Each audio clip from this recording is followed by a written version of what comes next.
Depuis le début de sa campagne, l'ancien polémiste enchaîne les polémiques. Ce samedi 2 avril, Éric Zemmour s'est rendu dans les Bouches-du-Rhône pour aller à la rencontre des habitants du département. Et le moins que l'on puisse dire est qu'il a quelque peu été chahuté. Après un déplacement houleux dans un marché aux puces illégal de Marseille, le candidat du parti Reconquête a voulu faire une démonstration de football sur le terrain du club de futsal d'Aix-en-Provence. Et ce qui est arrivé était pour le moins inattendu.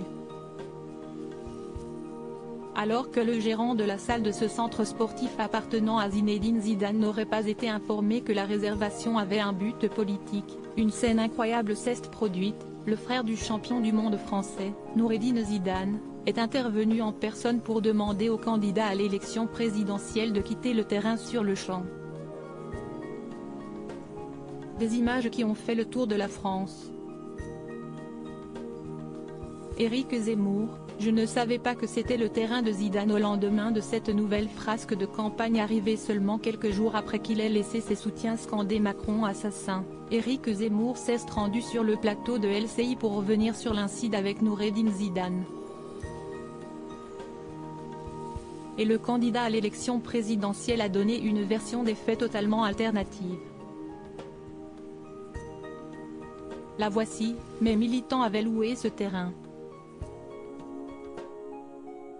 Je ne savais pas que c'était le terrain de Zidane, un immense joueur. Évidemment qu'on n'allait pas donner mon nom car je suis harcelé par les Antifa. Mais son explication ne s'est pas arrêtée là. Quand ils ont appris que j'étais là, ils ont menacé de faire venir ceux des quartiers nord pour me déloger. C'est pour ça que mon service d'ordre m'a dit de partir. Loading widget.